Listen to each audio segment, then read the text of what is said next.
नमस्ते दोस्तों, आज की वीडियो काफी पसंद आने वाली है। इस वीडियो में एक जादुई कहानी की बारे में होने वाली है। वीडियो को कंप्लीट देखिए। आइए शुरू करें। मूवी का शुरुआत में एक खतरनाक फॉरेस्ट दिखाई देता है। वहां पर योद्धाओं का लड़ाई हो रहा था। वहीं पर एक सुंदर सी जादूगरनी की प्रकट होती है। उसने अपने जादू की मदद से एक योद्धा को पत्थर बना के पानी के अंदर फेंक दिया, क्योंकि वह नहीं चाहती थी कि कोई भी योद्धा उसके आगे आकर दखल अंदाजी करे, और इसी तरीके से शायद वह अपने रास्ते में आने वाली सारी योद्धाओं को खत्म कर रही है। उस जादूगरनी ने योद्धा के एक साथी को पकड़ लिया था जो बहुत ही बूढ़ा होता है, लेकिन वह आदमी बड़ी चालाकी से चकमा देकर पानी के अंदर कूद जाता है, जिससे उसकी जान बाल बाल बच जाती है। दूसरी तरफ वहां इवान नाम का एक आदमी दिखाई देता है जो मैजिशियन था। हालांकि इवान बचपन से ही अनाथ होता है और उसने बहुत सारी मुश्किलों का सामना किया है। उसने अपना मैजिक शो दिखाकर लोगों का मनोरंजन कर रहा है। यह बात किसी को भी नहीं पता होती कि इवान के पास एक सुपर पावर है, जिससे कि वह लोगों की फीलिंगलेस एक जगह पर कंसंट्रेट करके कोई भी वस्तु को हिला सकता है। एक दिन इवान को एक बहुत ही अमीर लड़की अपने घर पर बुलाकर कहती है, क्योंकि उसका और उसके पति का रिलेशन काफी बेकार चल रहा था। इवान अपनी सुपर पावर की मदद से पता लगाने लगता है कि आखिर सलूशन क्या हो सकता है।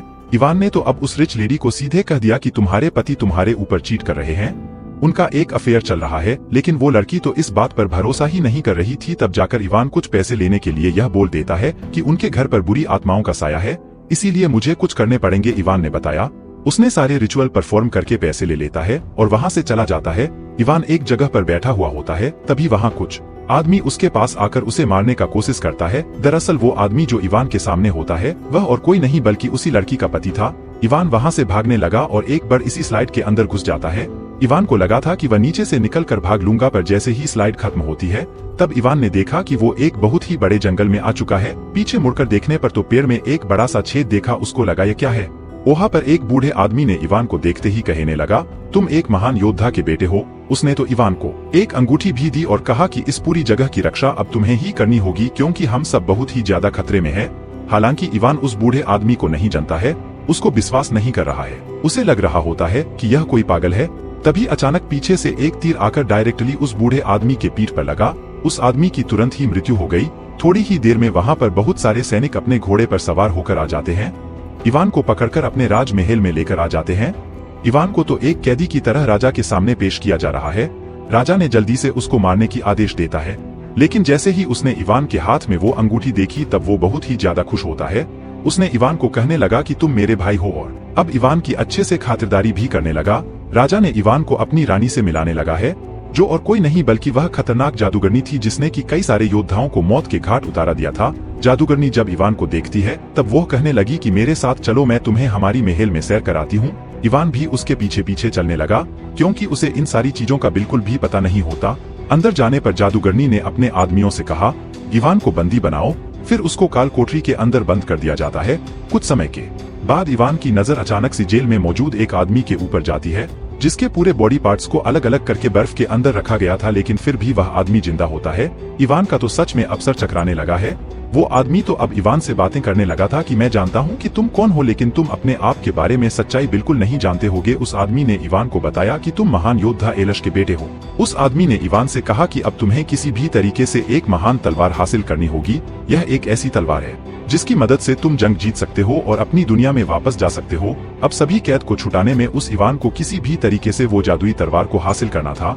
अब इवान भी इस बारे में बहुत ज्यादा सोचने लगा। अब उस जेल के अंदर बंदी बनाने के लिए एक विचच को भी लेकर आया जाता है, लेकिन किसी को पता ही नहीं था कि यह चच कैद में पड़े हुए उस आदमी और इवान को बचाने के लिए आई है। चच ने तो अपनी शक्तियों की मदद से वहाँ के सारे सिक्योरिटी गार्ड्स को बेहोश कर दिया और वो तीनों इस जगह से बाहर निकल जाते हैं। जब यह बात राजा को पता चली कि इवान उसके कुछ कैदियों को लेकर भाग चुका है, अब राजा ज्यादा गुस्से से डांटने लगा। लेकिन जादूगरनी ने राजा को यह नहीं बताया होता कि इवान को भी बंदी बनाया गया था। वो तीनों तो अब चलते हुए जंगल में एक तालाब के पास आ जाते हैं, लेकिन यह कोई साधारण तालाब नहीं था। यहाँ पर एक अजीब तरीके का क्रिएचर होता है, जिसके परमिशन के बिना कोई भी इस तालाब को पार ही नहीं कर सकता है।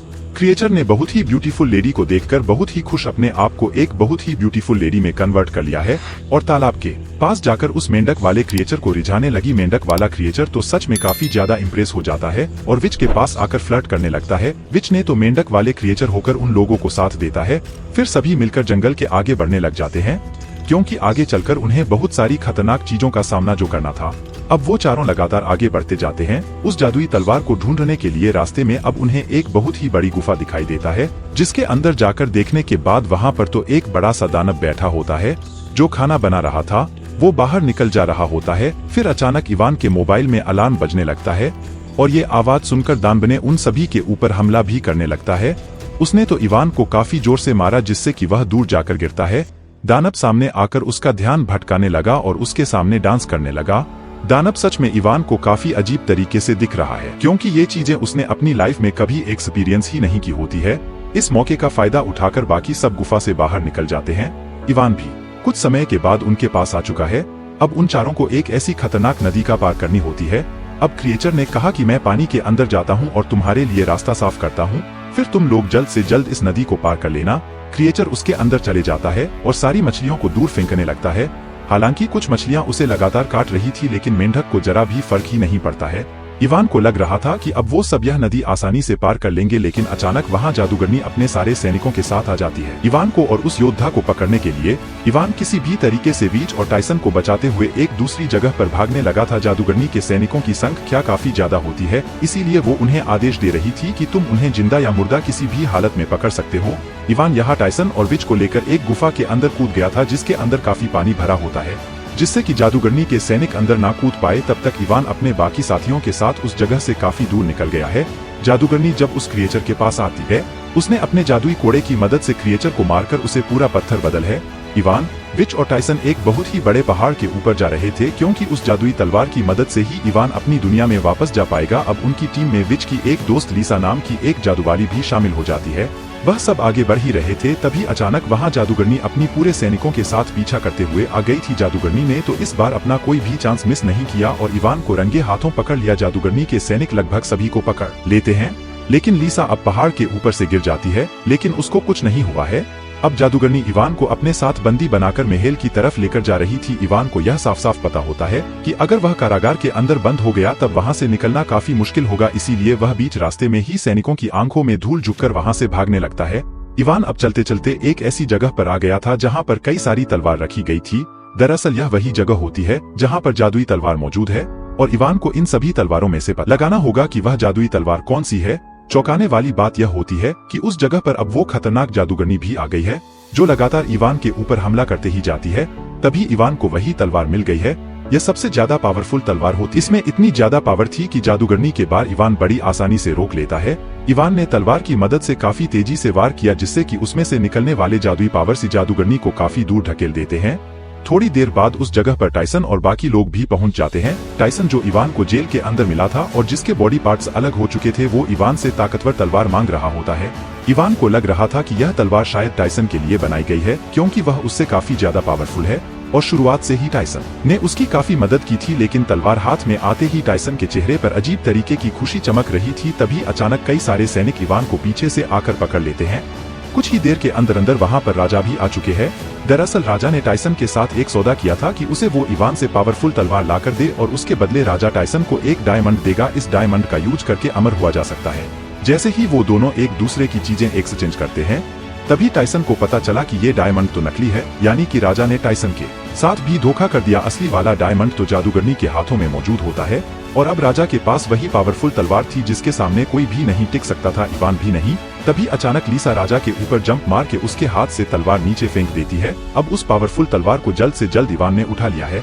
उसने राजा, राजकुमारी और उसके सारे सैनिकों की तरफ तलवार दिखाते हुए कहता है कि तुम सब यहाँ से चले जाओ। लेकिन इवान ने उस पावरफुल तलवार की मदद से जैसे ही एक हमला किया, तभी साइड में एक अजीब तरीके का होल बन जाता है। दरअसल यह एक टेलीपोर्टेशन होल था जो इवान को उसके अपने घर में पहुँचा सकते हैं, मॉडर्न सिविलाइजेशन की तरफ लेकर चला जाएगा। इवान को फिलहाल के लिए अपनी जान की बहुत ज्यादा चिंता थी, इसीलिए उसने वो पावरफुल तलवार वहीं पर छोड़ दी और होल के अंदर कूद गया। अंत में वो फिर से अपने दिन खुशियों में बिताने लगा। दोस्तों, आपको यह मूवी कैसा लगा? 0.5 सेकंड लगेगा एक लाइक और सब्सक्राइब करना।